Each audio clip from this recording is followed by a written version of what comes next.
drawn from a recent publication, March 2025 publication in the Lancet by Nicholas Riches et al.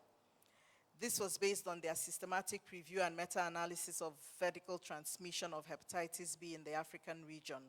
And the charts show us that there's persistent vertical transmission across the region, largely due to gaps in our prevention strategies, and we'll discuss that shortly.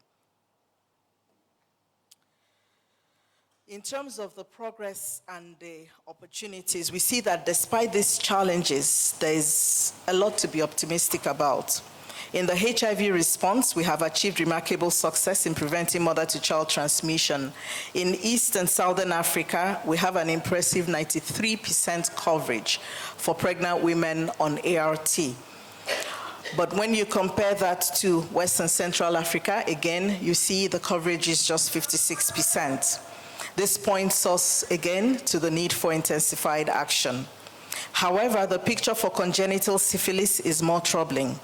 There's an estimated 700,000 cases globally. Out of this, we see that the burden is the highest in West and Central Africa, and this stands in contrast to the downward trends we see in other regions and highlights again the gaps in maternal and child health services. In terms of hepatitis B, the opportunity lies in vaccination, as most of us know. Currently, the hepatitis B birth dose vaccination coverage is alarmingly low, only 18%, with just 17 countries in the region providing it as part of the routine immunization programs. This is a clear area for rapid action, and there are really opportunities for improvement in this area.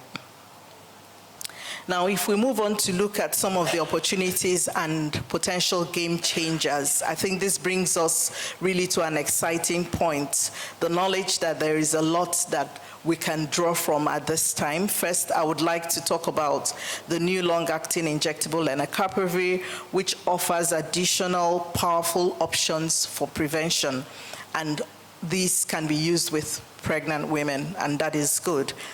Second, recently WHO pre-qualified the first triple diagnostic test for HIV, syphilis, and hepatitis B, and this is a significant step forward. It takes us to a status of being able to do, for one visit, a woman can get tested for 3 infections. This is especially important for those that are in settings where antenatal visits are very few. So if you can catch, if I put it that way, a woman in one visit, you can test for 3 diseases. So this is a huge opportunity. The third is to mention the new diagnostic options that are in the pipeline for syphilis, diagnostic and treatment. And we think this will offer us opportunities again for not just for not only congenital syphilis, but also active syphilis, and would help in reducing cases and prevent long-term complications. Finally, I would like to mention the support from Gavi for the hepatitis B birth dose vaccination. This is a critical catalyst, and through this, countries can actually access some grant opportunities that would support towards vaccine procurement, vaccine introduction, and technical assistance. And we think that this can also significantly catalyze action in the direction that we want to go. Now, achieving EMTCT in the region is possible. Globally, 22 countries have been validated either for full elimination of any of the diseases, mother-to-child transmission, or the path to elimination. The difference between the two is the path to elimination was introduced to give the opportunity to countries that are in high burden settings to demonstrate progress.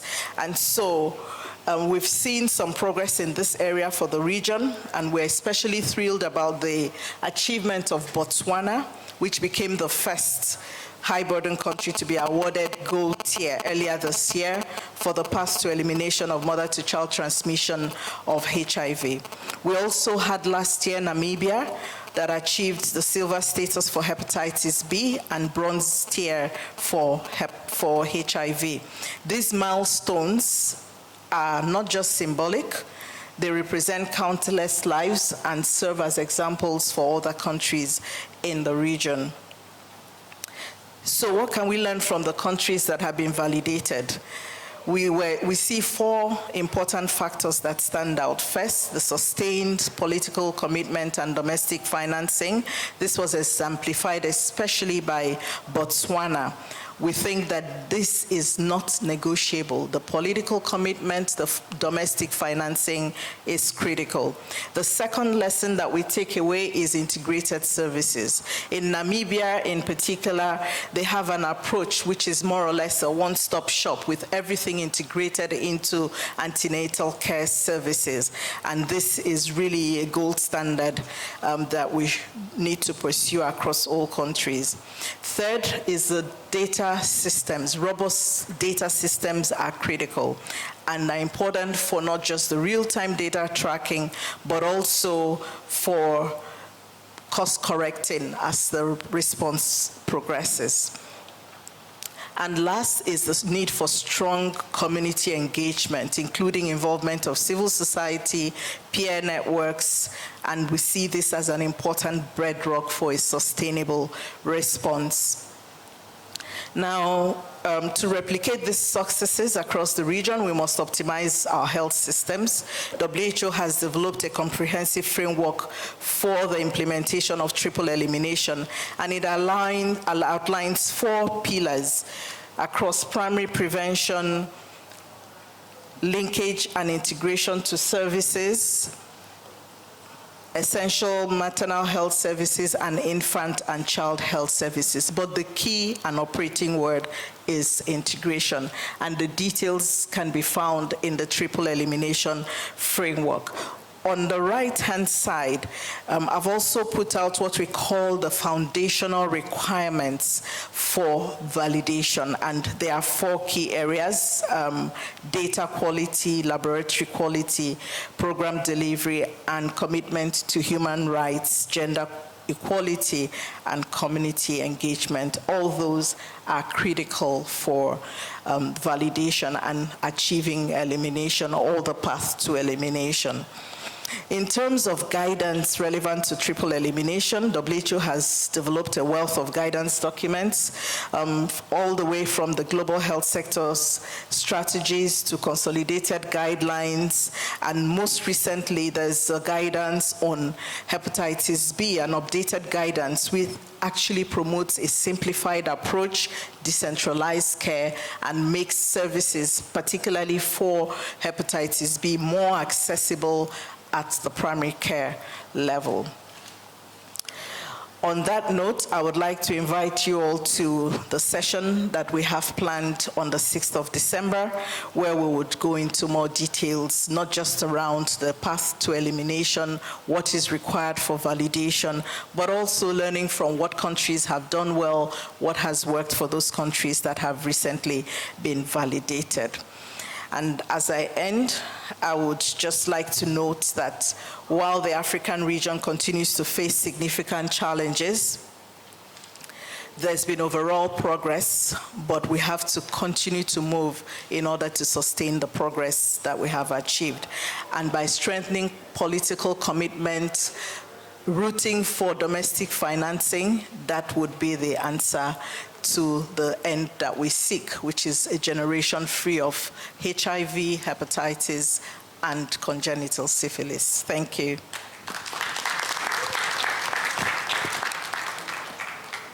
So I would just like Shaffiq to take it away and do the introduction of the next session. Otherwise, once again, thank you so much. Thank I don't think it was meant to be me to me to me to me, but we've had to make certain cuts in the program just to accommodate the slight delay that we had in starting. So what I'm going to speak to over the next 5 or 6 minutes is a little bit of a switch. We've been talking about pregnant women, about triple elimination, and now I'd like to switch a little bit to talking about children, and maybe thinking a little bit how we could extend some of these ideas of integration into the pediatric space. So Dr. Akudo has already shown some of these data, but let's start with the basics. 120,000 new infections in children estimated this year in 2024. A very significant decline, over a 62% decline since 2010, but a long way to go before we reach that dotted line target of 31,000. And as you can see, a huge amount of regional variation, with some regions reporting very large decreases, especially Eastern and Southern Africa. Other regions, and in particular Western and Central Africa, since here we are in Ghana, showing much less success. And similarly, for pediatric mortality, we've seen, again, a dramatic decline, a little bit less so than with the numbers of new infections, but still far from target of 34,000 deaths that we want to try to get to by 2030. And our job just became significantly more difficult because we are facing a crisis as a global AIDS community that there is no way to sugarcoat. The demise of donor funding presents a serious risk to HIV programs and sustaining and maintaining them. And I'm sure that this will be the topic of much discussion during this conference. But I also want to recognize that there are some opportunities that this has brought, and we've heard about them, about some of the political opportunities, but also from a technical point of view, I think we've seen a renewed impetus to try to figure out how we can enhance our programs through integration and achieve more cost-effective ways to deliver the services that we have been delivering, and also actually get better outcomes for all mothers and children affected by HIV. And triple elimination is a great example of this because in a way what it does is it leverages the synergies that exist across the 3 diseases for the populations of mothers and infants and achieve much benefit for a much larger population of mothers. We saw that just now in what Abduli was telling us about the Trimum project in the Gambia. And triple elimination has brought the concept of women-centered care into the mainstream of antenatal services. And this approach puts the health of the mother on a par with that of her baby and potentially can deliver great dividends. So how could we do this for children? Are there ideas that we could leverage, symmetries and synergies that we could find that could bring value to other child populations? Now, I sometimes call these the 5 C's that define quality of care for HIV services in children. This is not magic, this is stuff that we've learned over the years. Compassionate care, continuity and consistency of providers, confidentiality, linkage to community, and making sure that what you're doing is consent-based, and that doesn't just mean taking informed consent for a test. It means involving the mother and the child in decision-making as you progress over the history of that child's illness. And these 5 C's, in a way, define why pediatric HIV services deliver such high quality. And they're really essential, because if you have a chronic illness, you need to make sure that you're being able to deliver these in a way that holds people in care, that makes them feel that they're getting value from a service. That's ultimately what brings a family back into services. So if we take these 5 C's and apply them to other chronic conditions of childhood, both communicable and non-communicable, maybe we could use a model like this to actually improve services for a larger population of children. And this is already happening to a certain extent. We've seen a gradual realization that there is an important linkage between HIV and non-communicable diseases or chronic conditions. In a survey that was done in 21, which looked at national level policies in countries across sub-Saharan Africa, 13 of them made explicit mention of the need to link HIV service provision with care for other chronic diseases.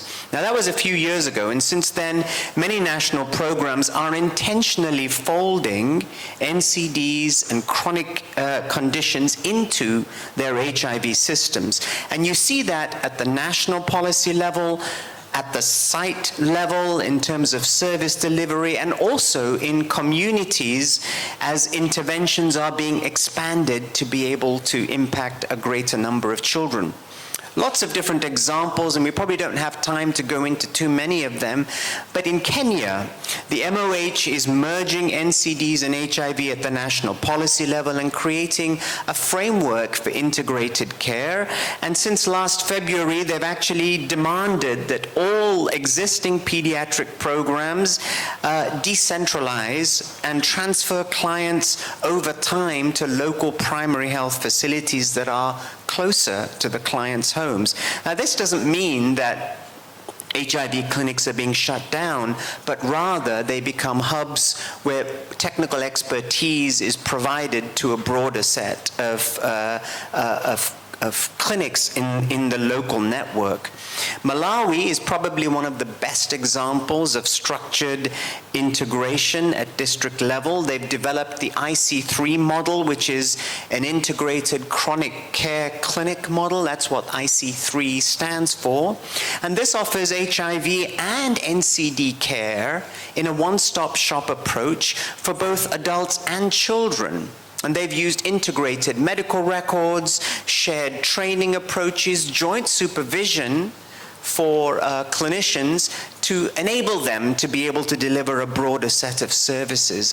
And in Tanzania, work that UNICEF has led is using mental mothers, community health workers who are who've primarily been supporting women in the community with HIV, and now they're being equipped with new skills to offer children not just home-based HIV services, but also a broader set of pediatric services looking for malnutrition, development delay, missing vaccines, etc. So we are beginning to see this integration happening, and I want to note that sometimes in the HIV community we are accused of being vertical when there's money and crying for integration when the money runs out. But these integration efforts have been happening way before the funding crisis. It's the right thing to do, not just the necessary thing to do now. We just have to do it with a little bit more urgency, and we have some great models to show us how we could do it.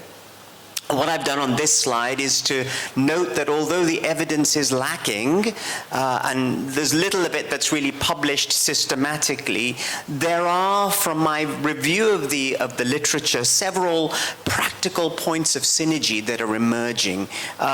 Differentiated service delivery, which allows the categorization of stable and unstable clients, also has been shown to work well for non-communicable diseases like hypertension and diabetes. Multi-month prescribing, which was sort of an HIV innovation that really came to the fore during the COVID pandemic, is something that is now being adopted for other non-communicable diseases. And of course, our models of task shifting that have allowed nurses to deliver HIV care to children are something that are being taken on board in other clinical service areas. So a lot of this stuff that we do in HIV, appointments, registers, data, quality improvement systems, are very applicable to non-communicable diseases and increasingly being utilized.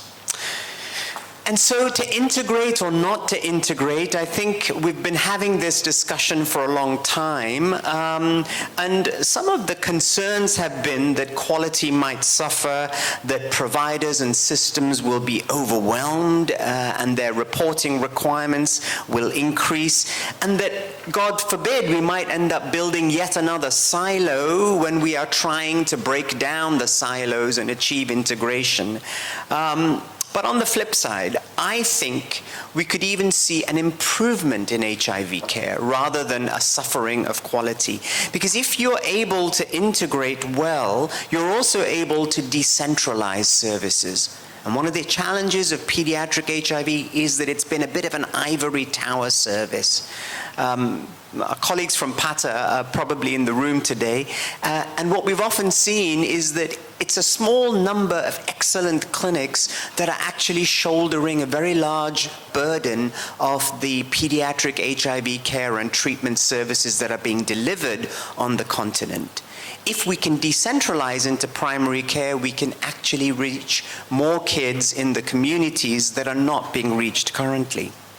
NCDs are a frequent comorbidity with HIV, so being able to treat them together could actually improve the quality of service for an individual living with HIV. And I think it's important to note that especially people with chronic illnesses and especially children are way underserved in primary healthcare settings today. So this is a strategy to not just sustain HIV, but actually bring up the level of the quality of services for non-communicable diseases in primary care. And by the way, this is the new wave of the health challenges that we're going to face in the future. So let me leave you with some take-home messages. Integration models like this predate the current funding crunch. So this is not a panic response, it's just good programming practice. And it's about extending high-quality care to children beyond those living with HIV. But the context is key. As we've seen from some of the examples that I've shared, the approach has to be thought about in the light of local epidemiological priorities.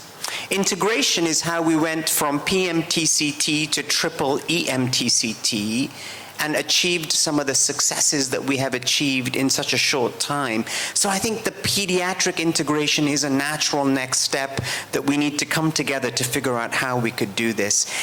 This is about transforming services, not replacing HIV services with something else. But I think that HIV programs could become the backbone of primary chronic care for children as well as for adults. So let me leave you with that thought and hand you back to Helen for the next presentation. Thank you. Next speaker. Eden Bungalda, I hope I pronounced that name well, the senior health specialist at UNICEF, was supposed to be joining or has actually recorded a presentation. However, due to time, do accept my apology as we are going to jump this. But the presentation is available on recording and it will be accessed from the back there. I would like to then move into our next session where I will invite Shaffiq Essajee, the senior HIV advisor with UNICEF, to come on into the stage. Along with Shaffiq, I'm happy to invite Kasami Issa and Abdul Jawo on the stage. And I'm happy, and I'm happy to give them the session to have a chat for us all. Thank you so much and welcome. Thank you so much, Helen. So we're making progress even though we got a late start. And I'm very pleased to invite Kasim and Abduli to share with us some of what they've been doing in the field to actually advance programming. Kasim is in fact a graduate of the UNICEF PMTCT mentoring program. Kasim is a nurse, and now we've stolen him away from nursing and brought him into data management. And I think that's an important lesson there, that clinical staff often fill in data, but they don't really understand what's happening to the data, how that data is being used. And the work that Kasim has been doing is helping to recreate that loop and make sure that clinicians understand why they're gathering data, how they can improve their data management, and what ultimately happens to that data. And this is, of course, critical as we transition from PMTCT to triple elimination. So let me hand the microphone over to Kasim to talk a little bit about the work that he's been doing in Malawi to strengthen and improve data systems for management. Kasim, over to you. Good morning. I'm Kasim Issa. I'm a nurse by professional. I'm also a PMTC coordinator in one of the districts in Malawi. I'm here to share the lessons from Malawi, particularly alluding from the data mentorship program that we had with UNICEF. So in 2024, we implemented a project on the quality, on improving data quality in one of the districts which was performing very low. For example, the syphilis screening among pregnant women was 47 in the targeted facility, and the data for hepatitis, it was around 69. That was very low. And the most critical area was the linkage of those who were found positive on syphilis to be linked on care. There was suboptimal linkage. So after doing the test review, we identified that we had challenges to do with the health information system, looking from the inability of the health workforce in generating quality data. So the issue that we had was incomplete documentation in the registers. We had incorrect documentation and the inaccuracies. So we noted this after seeing the discrepancy between indicators which have a predictable relationship. For example, the anticipation is if we have 200 women presenting at ANC, we should have at least 200 of them tested for HIV and 200 of them tested for hepatitis. So the discrepancy was coming in. You will find that maybe we have 200 tested for HIV and we have 150 tested for hepatitis and for syphilis. So we picked that and we went into the registers and we confirmed the presence of those challenges. So the main intervention that we suggested upon the analysis of the challenges that we had was the data mentorship, because we thought that data quality, the quality of the data was affecting the performance of the program. It was affecting in this way, incomplete documentation. If they don't document, the indicator will appear that we are not doing the job. Apart from that, in our country, the process for resource allocation is based on the data that you have provided. So for example, the central unit has provided 1,000 kits for pregnant women, and we are giving them report about 500. The assumption is we are giving them more resources than they require. So the next consignment, you get raw, yet in true sense, you are supposed to get 1,000, but because you failed to document, you get raw resource. So that on service delivery, it was affecting us. So we embarked on data mentorship, but then we had to put other intervention to support the mentorship. So we identified that we had some health providers who are not trained in HIV management. So we had to organize for just an orientation of the PMTCT, particularly on triple elimination.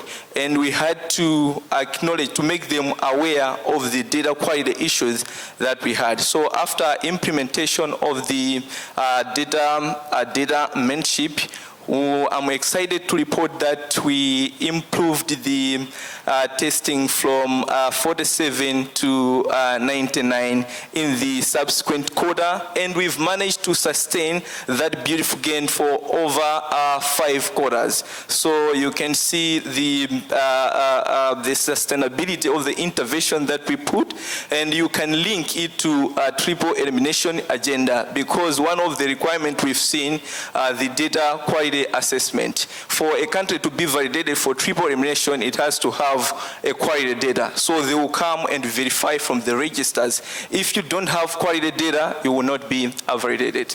Let me stop there. Over to you, Shaffiq. Well, I have another question. I mean, because you've used artificial intelligence as well in some of your work to enhance and improve the data quality. Tell us a little bit more about that. Thanks very much, Shaffiq. I think Malawi, basically, we use a paper-based system, but some years back, should be around 2023, they introduced a scan form system. I know some of you are aware about that. We use the paper-based register, but after comparing the data, we take pictures from that register using an app. Yeah, so we have phones around the facilities, and they installed the application.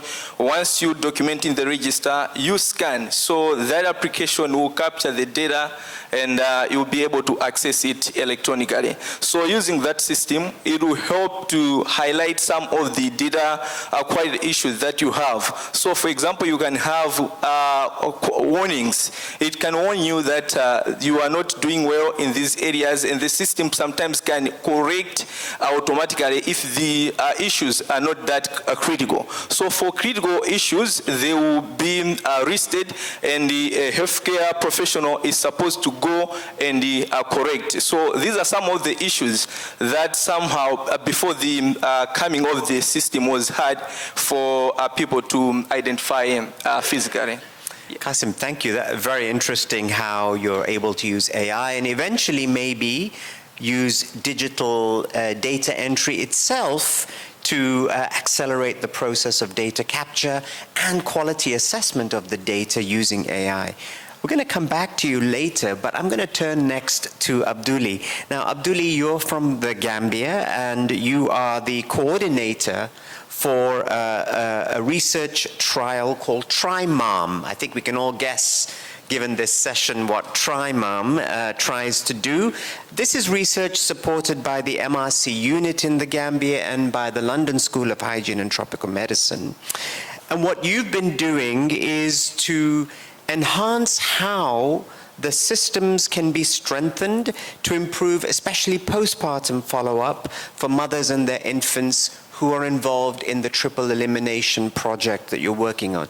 Tell us a little bit more about the work that you've been doing, Abduli, and welcome. Yeah, thank you very much, Shaffiq. Okay, let me start. The TriMom project in the Gambia, the aim of it is to integrate this triple elimination of hepatitis B and HIV to antenatal service. So we are doing it in 4 healthcare facilities in different care levels in the Gambia. So in the 4 facilities where we are doing this TriMom project, 3 of the facilities we are using viral load, based on viral load for hepatitis B for treatment. But for HIV, in all the 4 facilities is to test and treat with syphilis. But in one of the health facility, there is no gene expert machine available, so we are using test and treat approach for hepatitis B. What we do, if the mothers come for like their first booking, we sensitize them, then consent them, enroll them, then offer the screening. If they take the screening, those who are positive, in the viral load site, we will use viral load more than 200,000 for hepatitis B for treatment. But for HIV and syphilis, all the people who are positive are linked to care.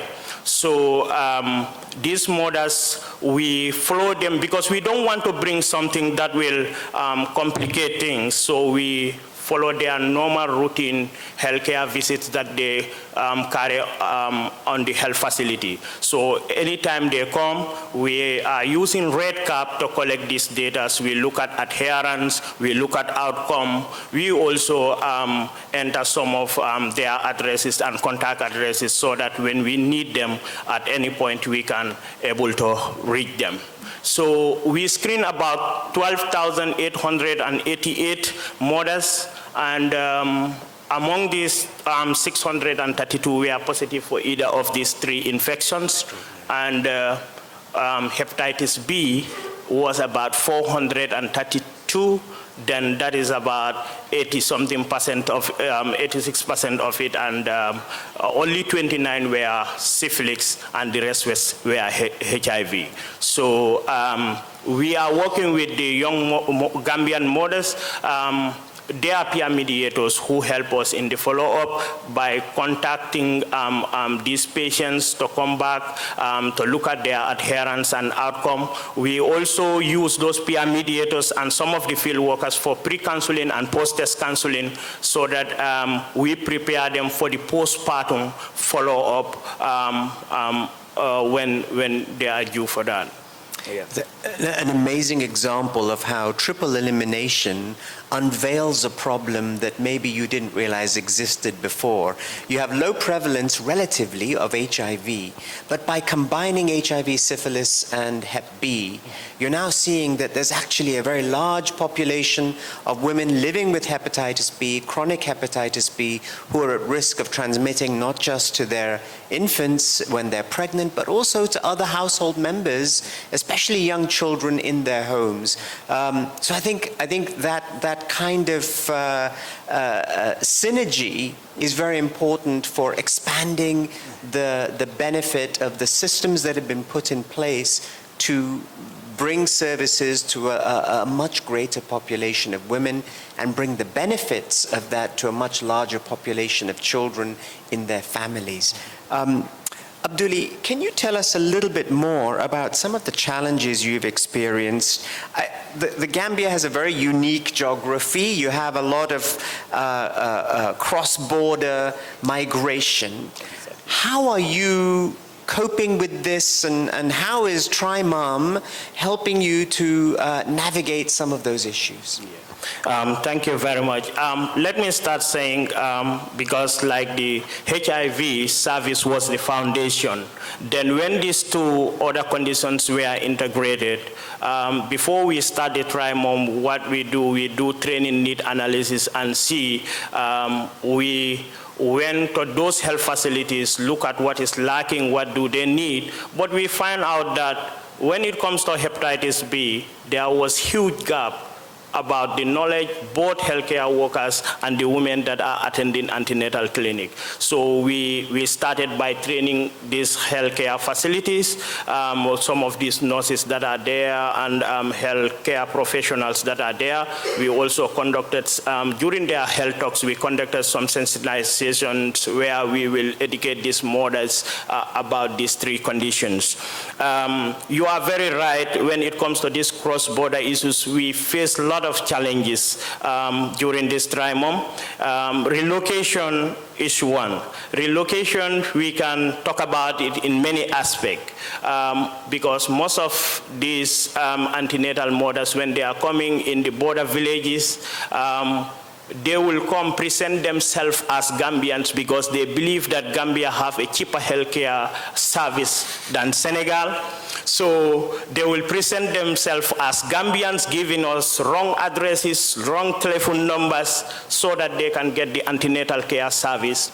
But once they deliver, they will relocate back to Senegal. We will not be able to trace them. This is one challenge.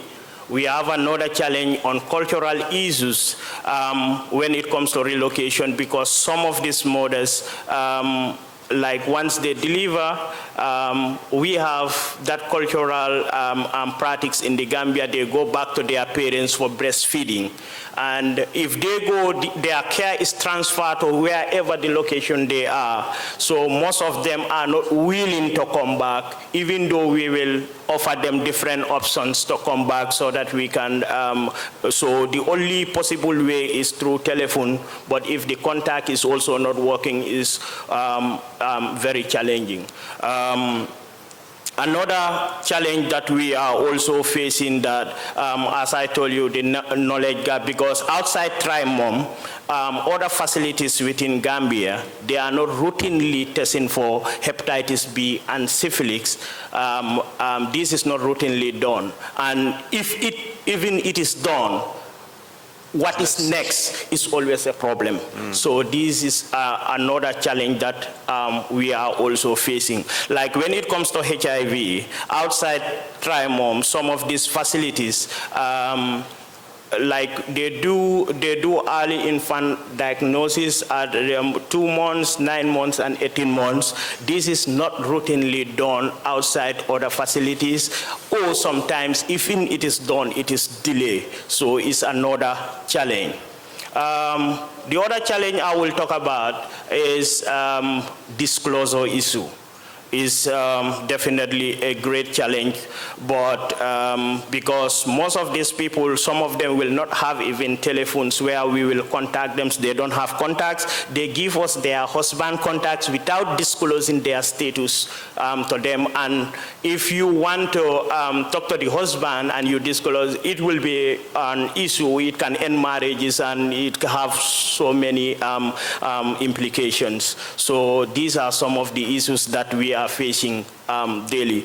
Another issue we are also facing, some of these people, because like those 4 healthcare facilities, they have some catchment areas where they will go and cover. So women coming from there, immediately they deliver, their service is transferred to their various communities, their help, to those health posts where they will attend their EPI clinics and other things. So coming back to the health facility is always a problem. So that's why we organize a stakeholder committee where the sponsors from Expertise France, ARD, MRC, Unity Gambia, the ministry, and even some healthcare professional with various health facilities, so that as Trimom is going, we are identifying the challenges and coming with solutions how to handle those challenges. Abdulli, thank you. I hope we'll see documentation of some of these challenges and how you've overcome them. Do we have time for any questions, or should we move on? Some questions. Colleagues, please. I see a hand up there, and I think I'm just going to have to run up with my microphone. But by the way, if mums go back home, how do you get the birth dose to the baby within 72 hours? Yeah. Yes, thank you very much. This was a challenge when Trimom started. We realized that many babies were not getting within 24 hours. They are not getting the birth dose, especially children that are born during weekends. There were no public health officers that are working during weekends.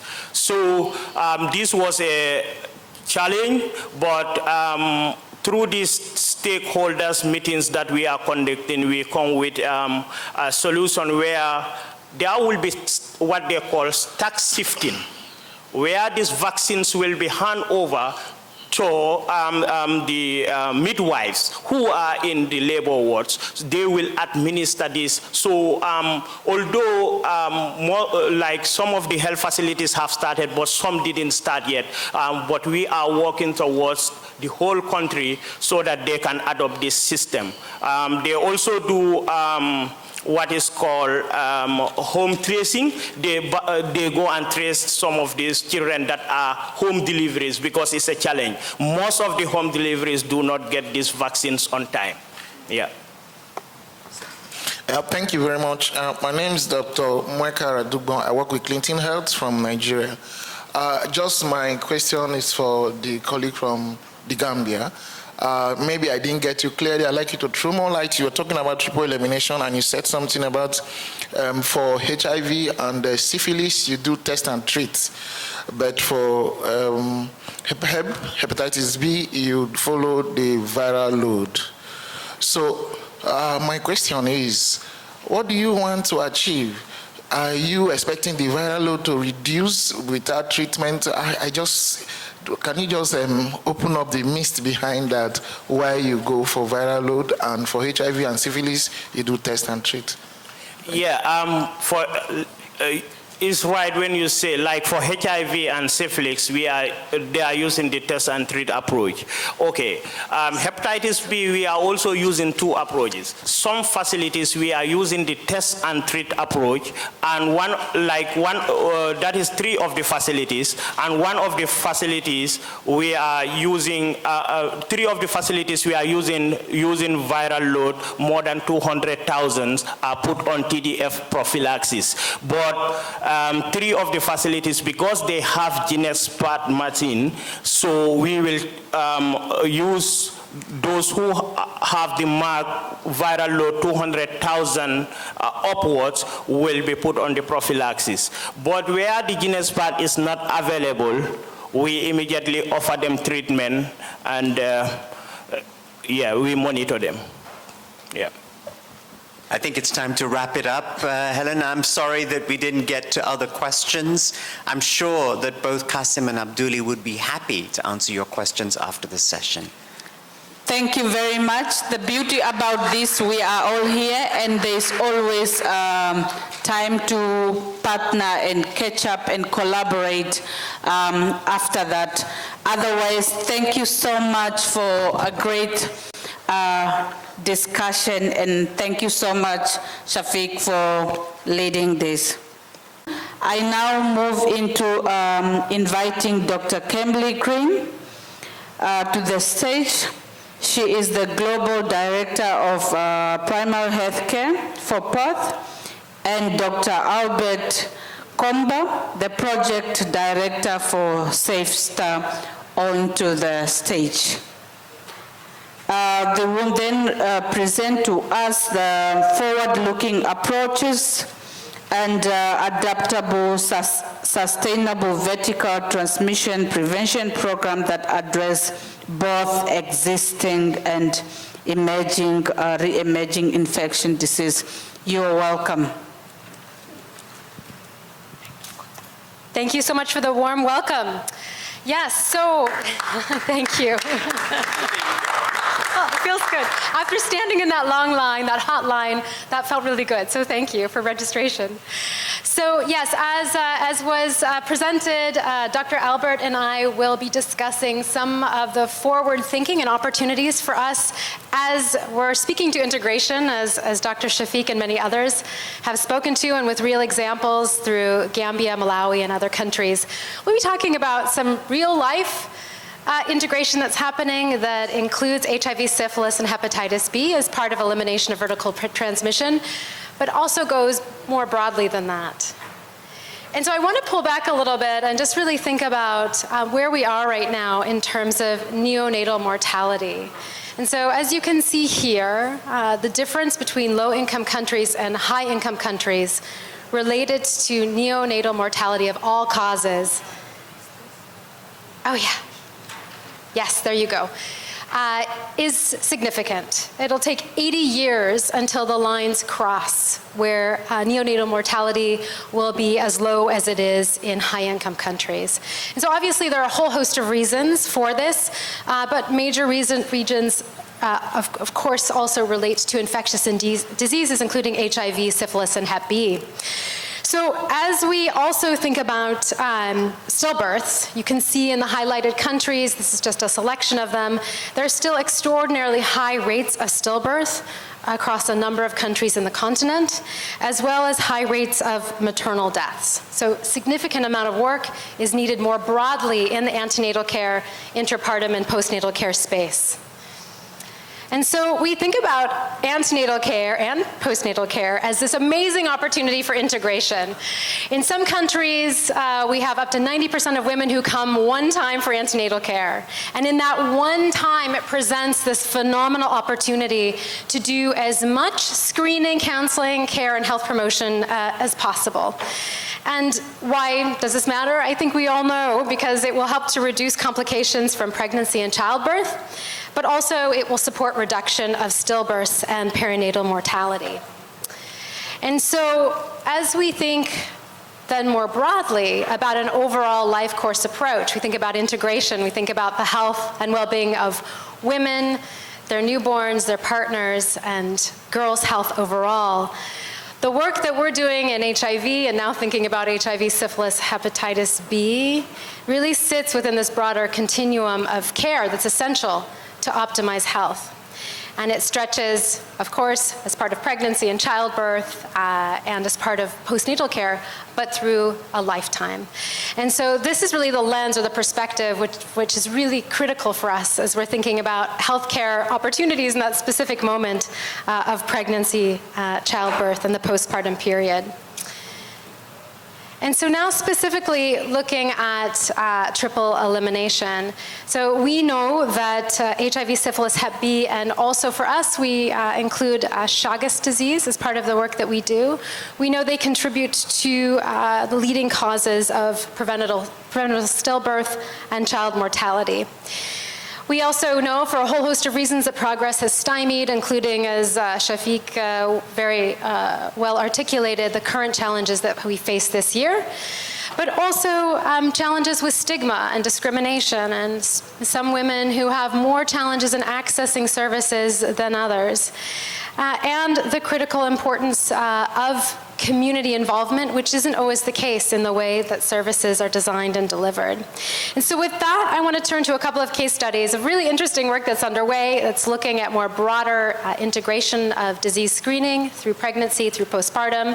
We're going to start first with SAFEStart Plus, and Dr. Albert Komba will share some of the updates of this project and what we're aiming to achieve, including some work that relates to MPOX. And then from there, we'll cite a few other key examples, and then we'll wrap up. So over to you, Albert.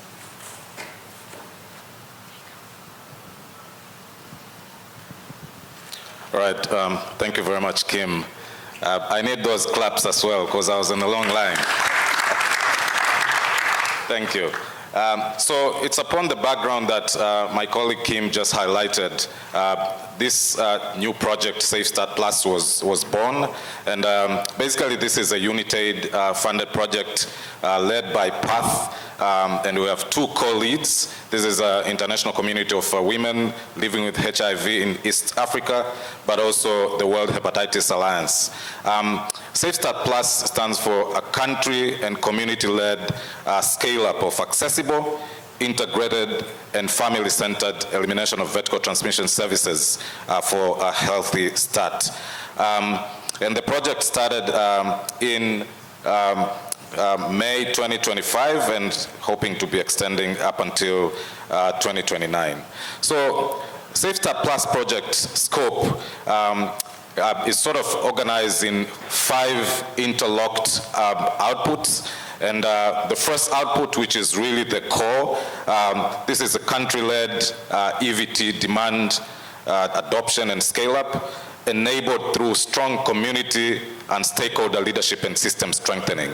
And just to give a bit of more information on that, we are going to be, and we're working with Ministers of Health, particularly through the technical working groups, the EVT technical working groups, first doing situational analysis, also coupled with some values and preference studies to try to understand the integration readiness, but where does the country sit in terms of provision of integrated EVT services. And then based on that, we're working with MOHs to prioritize and come up with interventions that are going to be providing services to the pregnant and breastfeeding women in the countries, and I'll be highlighting in a bit. Output 2. This is focused on, as Kim mentioned, there are still evidence gaps with regards to EVT programming. So this is very much centered on evidence and learning generated on integrated EVT models of care. And that's through primarily on programmatic M&E, but also there's going to be targeted implementation science research integrated into the program activities and modeling, all with the goal to accelerate the demand and adoption of effective tools and differentiated packages of EVT services. And Dr. Akudo did mention a couple of examples. So what we'll be very privileged at doing in the countries that we are implementing the project is embed triplex RDTs, hepatitis B birth dose, but also TDF for prevention and treatment, and PrEP choices and syphilis, both diagnostics and treatment. The output 3, as we all are very much aware in the background provided my colleague, but also Dr. Akudo, we know that we have EVT products available, some old products, but they have not been adequately scaled up, but also they're new and those in the pipeline. So output 3 is focused on market shaping, unlocking the barriers both to new and underutilized products. And so under this scope, SAFEStart Plus will be and is engaging with manufacturers in trying to ensure affordability and supply and supply chain issues in a sustainable manner and accelerating country regulatory processes. Output 4, again, very essential. It's all about effective transition and financing, and this is through the country and regional integrated EVT programs. And we're working alongside country governments, but also Africa, the CDC, and other partners in strengthening that bit. Output 5, this is very much focused on Mpox testing and care integrated within the EVT platform, so both antenatal and postnatal. And so what we're doing here is using the WHO recommended approaches, and I'll clarify a little bit in the next slide. So specifically for Mpox, and I need to mention this is happening in DRC only in the country, in the project.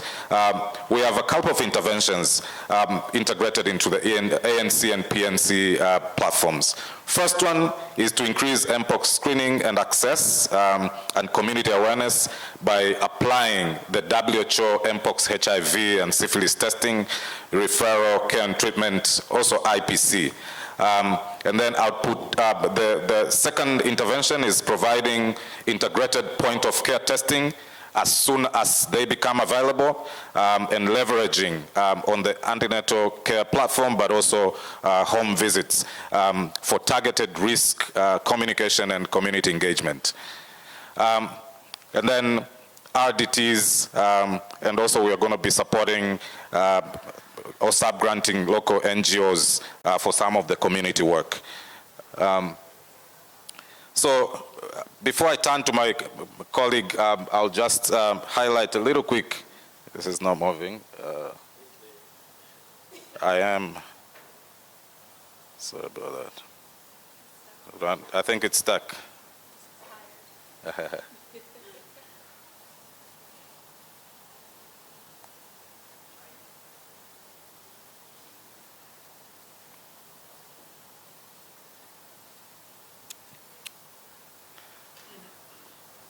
So probably as we're waiting for that, so as I get, I know we're running out of time.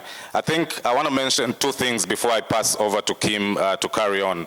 Number 1 is in terms of where the project is being implemented, we're focusing on 19 countries in general. And out of these 19 countries, we have 4 core countries. These 4 core countries are where we have comprehensive interventions. I think you can go back 1 slide. Yeah, so 4 core countries are Malawi, Paraguay, Uganda, and Nigeria, and also, yeah, it's gone dark.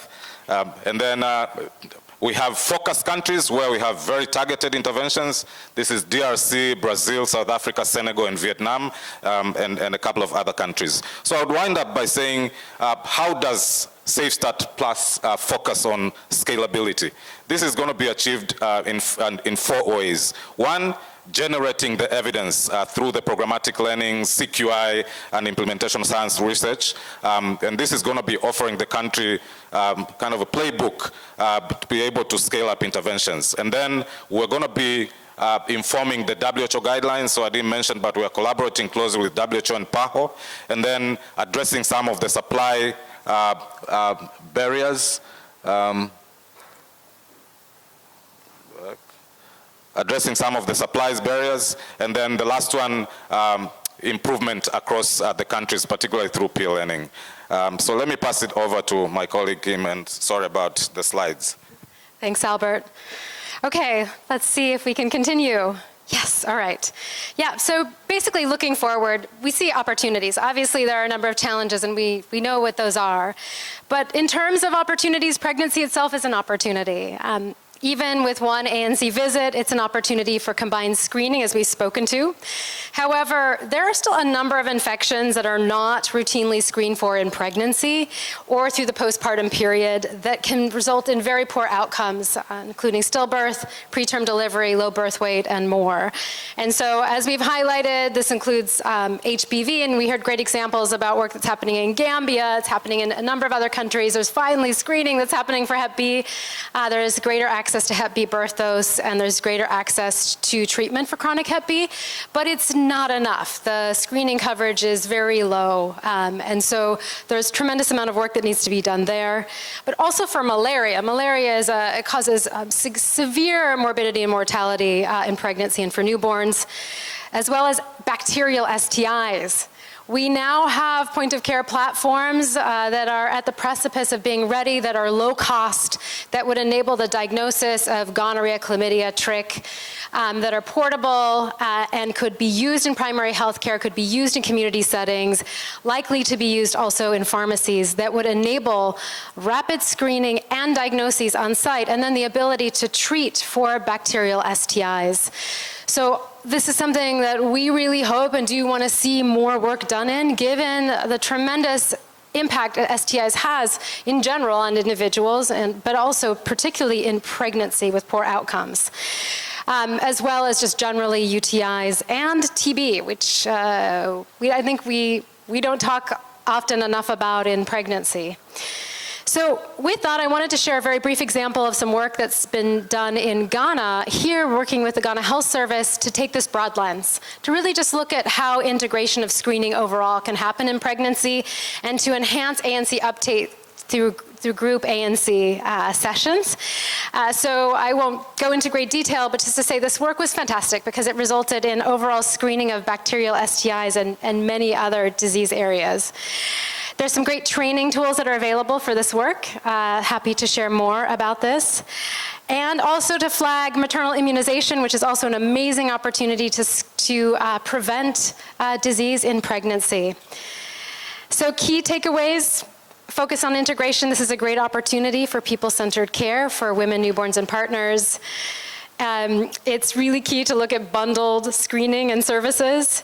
We can't also forget preconception services and the importance of postnatal care, and community-delivered and private sector-delivered services are really essential for women who just aren't coming to public sector ANC. Thanks so much.